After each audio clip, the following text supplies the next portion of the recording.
Hello guys, मैं ऋषभ प्रसाद आपकी मंजिल के सफ़र में आप सबका एक बार फिर से स्वागत करता हूं। तो हमारा जो ये 3 मार्क्स और 5 मार्क्स का जो पूरा सेशन चल रहा है क्वेश्चन का, बहुत ही अच्छा आपका रिस्पांस आ रहा है, जिसमें आज हम सेकेंडरी एक्टिविटी के इंपॉर्टेंट 5 मार्क्स और 3 मार्क्स के क्वेश्चन के बारे में डिस्कस करेंगे। ठीक है, इसका जो हैंड रिटन नोट है मैं आपको टेलीग्राम चैनल पर अपने प्रोवाइड कर देता हूँ। तो आपकी मंजिल चैनल को आप डायरेक्ट सर्च करके वहाँ से आप इस नोट्स का फ़ायदा उठा सकते हैं। ठीक है ना। अच्छा, सबसे पहला क्वेश्चन हम देखते हैं क्या है। Classify industry based on the raw material used. किस तरीके के रॉ मटेरियल यूज़ करते हैं, इससे आपको इंडस्ट्री को क्लासीफाई करने हैं। ये 3 मार्क्स के क्वेश्चन इस तरीके के आपके बन जाएंगे। तो सबसे पहले एग्रो बेस्ड इंडस्ट्री जो होते हैं, जिसमें एग्जांपल टी, शुगर जो एग्रीकल्चर से आ रहे हैं, कॉटन, जूट, टेक्सटाइल्स, ये सारे क्या हो गए, एग्रीकल्चर से डायरेक्ट कनेक्टिविटी है। तो एग्रो बेस्ड इंडस्ट्री ये आ गए। अब डायरेक्ट इंडस्ट्री एक्सप्लेन करके भी थोड़ा लिख सकते हैं। मैं आपको शॉर्ट में बताया हूँ, आप थोड़ा बड़ा भी कर सकते हैं कि एग्रो बेस्ड इंडस्ट्री वो होते हैं जिसके raw materials direct agriculture sector से आते हैं, यानी कि प्राइमरी सेक्टर से आते हैं। ठीक है, फॉर एग्जांपल देखिए आप ये चीज़ लिख सकते हैं, ये आपके ऊपर डिपेंड करता है।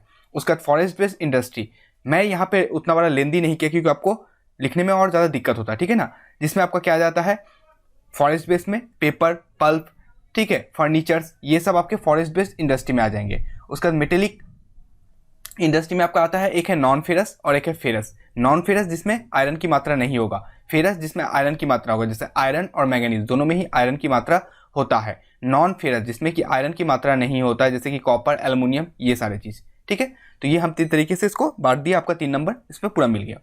ठीक है, नेक्स्ट क्वेश्चन देखते हैं क्या है। Name the 3 group of industry of the world classify on the basis of size. Size के बेसिस में, यानी कि छोटा है, बहुत छोटा है या थोड़ा बड़ा है, आपको साइज के बेसिस पे करना है। And right 1 characteristic of each group, और हर एक ग्रुप को आपको कुछ एक कैरेक्टरिस्टिक को लिखना है।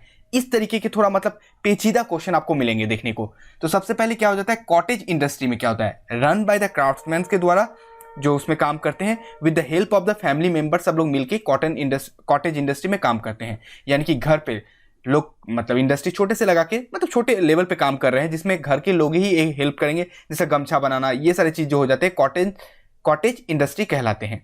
अब स्मॉल स्केल क्या होता है, दोनों ही तो छोटा है, लेकिन स्मॉल स्केल में क्या होता है, ग्रुप ऑफ स्किल्ड क्राफ्टमैन, जिन लोगों को काम आते हैं, ग्रुप रहते हैं उसमें। उन लोग क्या करते हैं, कहीं एक जगह में आते हैं। सोचिए कोई कॉलोनी के एक घर पे उन लोगों ने भाड़ा लिया, जिसमें अलग अलग घर से जो क्राफ्टमैन है, जो टैलेंटेड आदमी है, जो काम कर पा रहे हैं, वो आते हैं यहाँ पे, थोड़ा मशीनरी का हेल्प लेके यहाँ पे ज़्यादा लेवल पे प्रोडक्शन करते हैं। लेकिन कॉटेज में क्या होता है, सिर्फ घर पे बहुत कम लेवल पे अपने फैमिली का ही सिर्फ मदद लेके इसको किया जाता है। यही अंतर है कॉटेज और स्मॉल स्केल इंडस्ट्री में। आशा करता हूँ अच्छे से समझ पाए होंगे। ठीक है, और थर्ड नंबर जो आता है लार्ज स्केल, इसके बारे में आपको बताने की जरूरत नहीं, जिसमें क्या होता है, पावर ड्राइवन मशीन सब जो होते हैं और यूज होते हैं, यानी कि बड़े बड़े मशीन जिसको पावर से रन किया जाते हैं, बड़े लेवल पे ये अपने उत्पादनों को करते हैं, यानी कि अपने प्रोडक्ट को बनाते हैं। ठीक है ना, ये हो गया।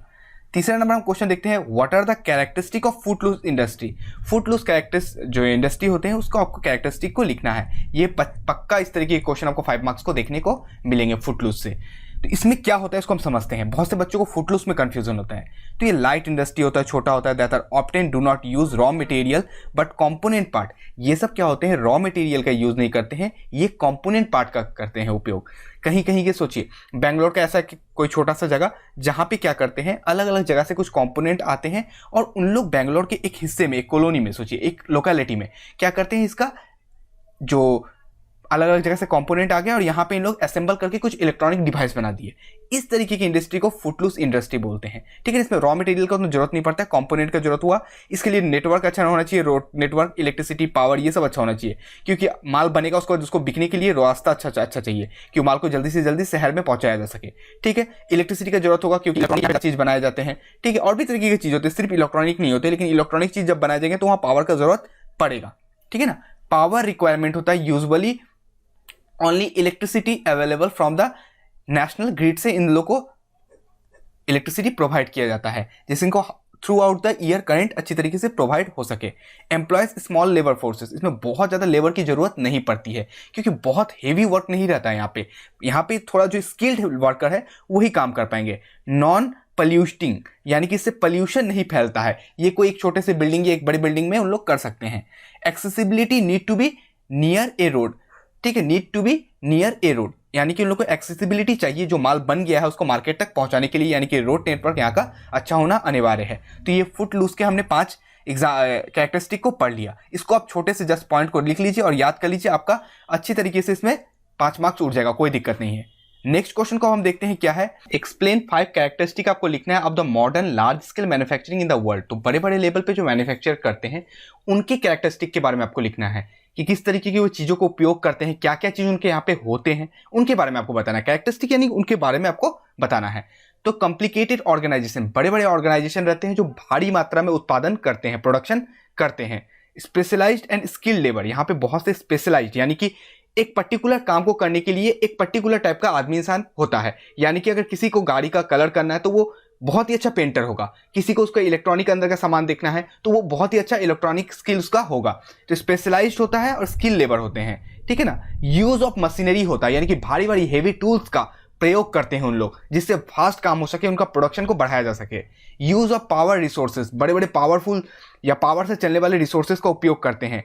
लार्ज नंबर ऑफ लेबर्स रहते हैं, एक एक फैक्ट्री के अंदर हजारों हजारों लेबर काम करेंगे। लार्ज स्केल प्रोडक्शन, और इसका जो प्रोडक्शन होता है यानी कि बन के जो वहां से माल निकलता है वो भी बहुत ज्यादा होता है। तो मैं आपको 6 लिखा दिया, किसी 5 को लिखिए, नहीं तो 6 को लिख दीजिए, और हर को आपको एक्सप्लेन करना है। सिर्फ 5 मार्क्स के आप ये 5 लिख दीजिएगा, आपको 5 मार्क्स नहीं मिलेगा। हर एक पॉइंट को आपको क्या करना होगा, एक्सप्लेन करना पड़ेगा। जैसे आपको मैंने बताया कि मशीनरी के ज्यादा यूज करते हैं, तो आपको लिखना पड़ेगा कि बड़े बड़े मैन्युफैक्चरिंग जो होते हैं जिसमें हैवी मशीन्स का यूज किया जाता है, different different kinds of machine होते हैं, जिससे पैकिंग यानी कि उसको पैक करना, सप्लाई करना अलग अलग जगहों में, तो हर चीज़ का काम जो होता है वो मशीनरी उस सारी चीज़ों को संभाल लेते हैं। तो ये सारी चीज़ आपको एक्सप्लेन कर करके लिखने पड़ेंगे, ठीक है ना। तो ये आपको हो गया explain characteristic of modern large scale industry. Question number 5 को देखते हैं। Explain the major factor influencing the location of industry. क्या क्या फैक्टर है जो किसी लोकेशन ऑफ इंडस्ट्री को क्या करते हैं, इन्फ्लुएंस करते हैं, कि ये इंडस्ट्री यहां लगेगा या नहीं, वहां लगेगा तो क्यों लगेगा, इन सारे कारणों के बारे में हमको बात करना है। तो सबसे पहले बात है फिजिकल फैक्टर, वहां का जमीन कैसा है, क्लाइमेट कैसा है, पावर रिसोर्सेज कैसा है और नेचुरल वेजिटेशन कैसा है। यानी कि जमीन अगर प्लेन होगा तो फैक्ट्री लगाने में ईजी होगा। कोई पहाड़ के ऊपर फैक्ट्री लगाना चाहेगा, अगर पूरा लैंड आपका सोचिए ऐसा पहाड़ है तो इस जगह में कोई फैक्ट्री लगाएगा नहीं ना। सिंपल सी बात है कि अगर प्लेन लैंड है तो उसमें आपको फैक्ट्री लगाने में ईजी होगा। क्लाइमेट अच्छा होना चाहिए, ऐसा नहीं कि पूरा फ्लड ही आ रहा है हमेशा, ठीक है ना। पावर का इंटरप्शन ना हो, यानी कि कंटिन्यूएशन ऑफ पावर वहां पे मिल सके, करंट मिल सके। इन सारे चीज को, फिजिकल फैक्टर को देख के आपको क्या करने हैं, इंडस्ट्री लगेंगे। तो हर एक पॉइंट को आप थोड़ा एक्सप्लेन कर दीजिए, हो जाएगा। इकोनॉमिकल फैक्टर में क्या है, लेबर कम खर्चा में लगना चाहिए। आप देखते होंगे अमेरिकन और यूरोपियन जितने भी बड़े बड़े फैक्ट्री इंडस्ट्रीज है वो लोग अपने आउटसोर्सिंग के लिए इंडिया में सेटअप करते हैं, क्योंकि इंडिया और चाइना जैसे देशों में लेबर जो है स्किल लेवल मिलता है, विथ मतलब उनका पैसा जो होता है बहुत कम चाहिए, उनको सैलरी कम देके ही एक स्किल लेबर मिल जाता है। इस वजह से बड़े बड़े कंपनी इंडिया और चाइना जैसे देशों में अपने कंपनी को आउटसोर्सिंग को इन्वेस्ट करते हैं। कैपिटल्स मींस ऑफ ट्रांसपोर्ट कैसा है, ये सारी चीज को देखते हैं इकोनॉमिक फैक्टर में हम। सोशल फैक्टर में देखते हैं condition prevailing in the country कैसा है। अभी कोई देश सोचिए जैसे कि यूक्रेन में जाके कोई इंडस्ट्री लगना चाहेगा नहीं, क्योंकि वहां पे सोशल डिस्टर्बेंस बहुत ज्यादा चल रहा है, रशिया के साथ वार चल रहा है। उसी तरीके से आप देख लीजिए तो तुर्की, ये सारे सारे देशों में जो होता है, ईरान, इराक, इन सारे देशों में कोई भी इंडस्ट्री लगना नहीं चाहती, क्योंकि ये बहुत ज्यादा क्या है, अनस्टेबल कंट्री है, यहाँ पे स्टेबल नहीं है, ठीक है ना। तो ये सारी चीजों से भी इंडस्ट्री वहां पे नहीं लगना चाहेंगे। इंडिया जैसे देशों में, चाइना जैसे देशों में क्या होते हैं, सोशल स्टेबिलिटी है, वहां झगड़ा मारपीट कम होता है, इस वजह से यहाँ पे इंडस्ट्री आते हैं। पॉलिटिकल फैक्टर में गवर्नमेंट पॉलिसी, यानी कि गवर्नमेंट कितने सब्सिडीज दे रहे हैं, कितने टैरिफ बैरियर्स है, यानी कि उनके ऊपर कितना टैक्स लगाए जा रहे हैं, ये सबको अगर कम कर देते हैं कोई कंट्री, तो उस जगह देश में, जैसे चाइना, बाहर से जितने भी इंडस्ट्री आओ 5 साल तक आपको कोई टैक्स नहीं देना है। इसी वजह से चाइना जो है इतना आगे गया है। इसका आगे जाने का कारण एकमात्र यही है कि 5 साल 10 साल तक आपको टैक्स देने की कोई जरूरत नहीं है, फ्री ऑफ कॉस्ट आप यहाँ पे आके इंडस्ट्री लगाइए। इससे लाभ ये होता है कि उनके आसपास के इलाका, वहां पे सारे लोगों को जॉब अपॉर्चुनिटीज मिल जाते हैं, डेवलपमेंट जो होता है वो बहुत हाई स्पीड से होता है। बट इंडिया इस चीज में अभी भी उतना अच्छा नहीं है, अभी भी इंडिया बहुत ज्यादा उनके ऊपर बैरियर्स लगा देता है कि आपको इतना इंटरेस्ट देना पड़ेगा, इतना पैसा देना पड़ेगा, इसलिए बड़े बड़े कंपनी हमारे यहाँ पे नहीं आना चाहते हैं। चाइना जैसे पॉलिसीज को हमको भी अपनाना चाहिए, 5 साल 10 साल के लिए कुछ कुछ कंपनीज को फ्री देना चाहिए, तो ही आके वो स्टेबल होंगे। फ्री इकोनॉमिक जोन भी इसको बोलते हैं, क्या बोलते हैं, फ्री इकोनॉमिक, FEZ भी बोलते हैं, सेज भी बोलते हैं, कभी कभी SEZ भी बोलते हैं कहीं पे, स्पेशल इकोनॉमिक जोन भी बोलते हैं कहीं पे, ठीक है ना। तो इसको हमको बनाना है। जैसे गुजरात ने हमारे देश में बहुत ज्यादा इसको किया, इस वजह से गुजरात इतना आगे चला गया। 2004 में आई थिंक भूकंप आया था, उसके बाद वो बहुत डिस्ट्रॉय हो गया था। 4 में आया था आई थिंक, 1 या 4 में आया था, तो उसके बाद से वो डिस्ट्रॉय हो गया था। उसके बाद इन लोगों ने ये सारी चीजों को बहुत किया और वो बहुत आगे चला गया है अभी बाकी राज्यों से। अदर कुछ कुछ कारण है जिससे facilities, advantage of early starts ठीक है, किस तरीके से उनको स्टार्ट्स मिल रहे हैं, अदर अदर फैसिलिटीज उनको किस तरीके के प्रोवाइड किए जा रहे हैं देश के द्वारा मुहैया, या जिस जगह में है वहां पे उनको फैसिलिटीज कैसे मिल रहे हैं। तो इससे क्या होता है, कोई फैक्ट्री वहां पे सेटअप होना चाहता है। तो इसको 5 नंबर के लिए आपने अच्छे तरीके से याद कर लिया। 6ठा नंबर क्वेश्चन देखते हैं क्या है, why are high tech industries are located in the periphery of the metropolitan area.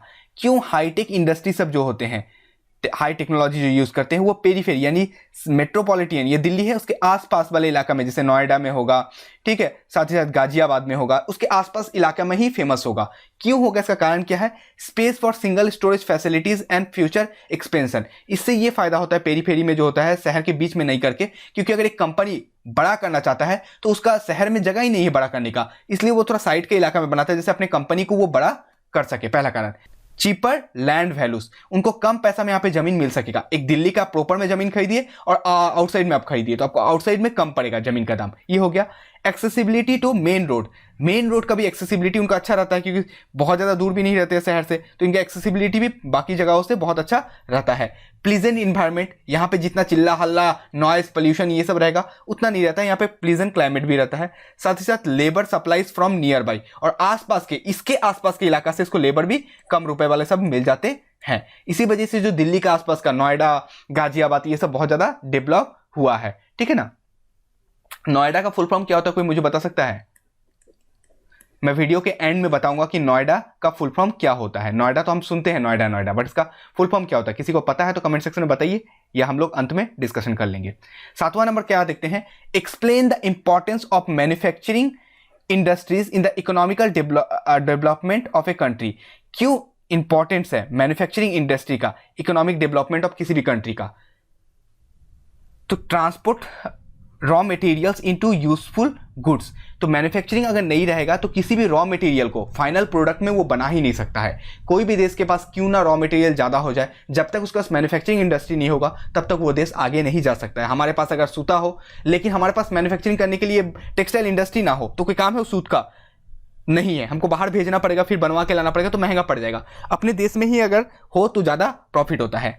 Change shape of the material increase its value and quality, तो अगर हमारे यहाँ पे रहता है तो उसको शेप मटेरियल की क्वालिटी इंक्रीज कर सकते हैं, और क्वालिटी क्वांटिटी दोनों ही चीज़ को हम बदल सकते हैं अगर अपने देश के अंदर है तो इससे डेवलपमेंट होगा किसी देश का। Raise the per capital income, देश में इंडस्ट्री होंगे रॉ मटेरियल से, जब मैन्युफैक्चरिंग इंडस्ट्री होगा, मैन्युफैक्चरिंग इंडस्ट्री में हाई नंबर ऑफ लेबर चाहिए, एक भी इंडस्ट्री के अंदर आपको पता है बहुत लेबर चाहिए, हर एक लेबर को पैसा देना पड़ता है, जिससे हमारा जो पर कैपिटल इनकम है, लोगों का पैसा है वो बढ़ जाएगा। जिससे चाइना में यही हो रहा है ना, बाहर से कंपनी आ रहे हैं, एप्पल आ रहे हैं, माइक्रोसॉफ्ट आ रहे हैं, हैन तेन ढिंका फलाना सब आ रहा है, जिससे यहाँ के हर लोगों को काम मिल रहा है। जिससे अगर पैसा सबके पास रहेगा, सब लोग खर्च करेंगे, सब लोग खर्च करेंगे तो देश का अपने आप मतलब पैसा ज्यादा रहेगा तो जीडीपी देश का बढ़ेगा, ग्रॉस डोमेस्टिक प्रोडक्ट, देश का जो पैसा है, आय है, वो बढ़ेगा, है कि नहीं? सिंपल सी बात।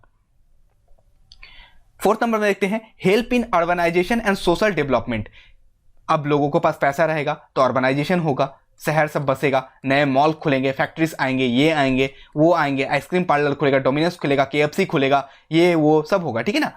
Help in development of the public service like education, health, banking. शहर बसेंगे तो ये सारे ऑटोमेटिक वहां पे अट्रैक्शन होके आ जाते हैं पढ़े लिखे लोग के लिए, बड़े बड़े स्कूल खुलेंगे उनके बच्चों के लिए, ये पॉइंट, वो point, south point, north point, क्या क्या स्कूल सब होते हैं, ठीक है, डीपीएस, हैन तेन, बहुत सारे, एकदम बहुत सारे स्कूल है, गोइंका, हैन तेन, ठीक है ना। तो ये सारे स्कूल यहाँ पे खुलेंगे। Help in early foreign exchange, और क्या होगा, अर्निंग फॉरेन एक्सचेंज, यानी कि यहाँ पे अगर कोई शहर बसता है तो यहाँ से माल भी बाहर जाएगा, जिससे देश में फॉरेन एक्सचेंज, बाहर से पैसा आएगा, और जितना बाहर से पैसा देश में आएगा उतना ही देश के लिए प्रॉफिटेबल है। आपको बात समझ में आया ना?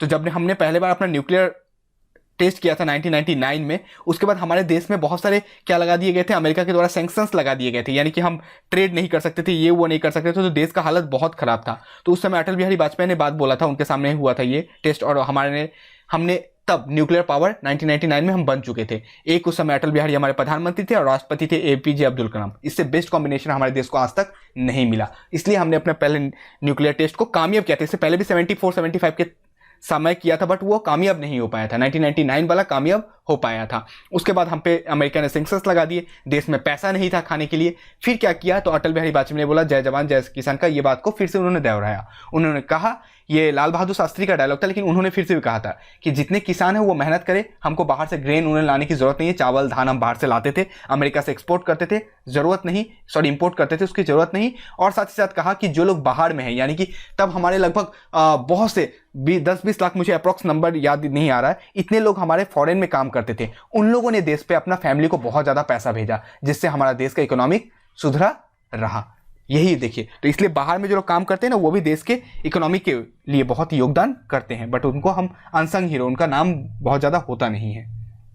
क्वेश्चन नंबर 8 को देखते क्या है।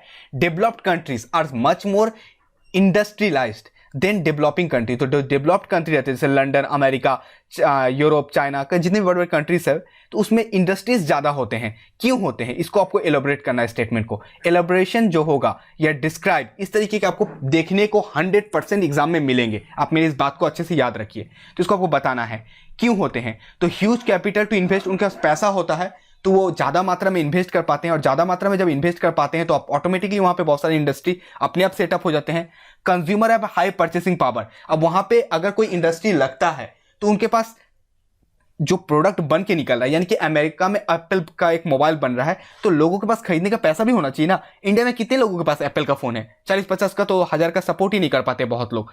तो इस वजह से उनके पास परचेसिंग पावर ज्यादा होना चाहिए, माने खरीदने का पैसा उनके पास होना चाहिए, तो ही वहां पे इंडस्ट्री ज्यादा लगेंगे। सिर्फ इंडस्ट्री किसी देश में बाहर को बेचने के लिए नहीं लगता, बल्कि अपने देश के पहले ख्वाहिशों को पूरा करता है, देन उसके बाद वो लोग बेचने का सोचता है, क्योंकि बेच के उतना प्रॉफिट नहीं कर सकते, मतलब अदर कंट्री में, जितना अपने देश में वो कर सकते हैं। ठीक है। Good network of the transport and communication system, ये डेवलप्ड कंट्री में पहले से ही बहुत अच्छा रहता है, इस वजह से वहां पे इंडस्ट्री ऑटोमेटिकली सेटअप हो जाता है। अब एक इंडस्ट्री सेटअप हुआ आयरन का, और उसको वहां पे आयरन लाने के लिए ना ही रेलवे का कनेक्टिविटी है ना ही रोडवे का कनेक्टिविटी है, तो कोई लाभ होगा? नहीं होगा, सिंपल सी बात है।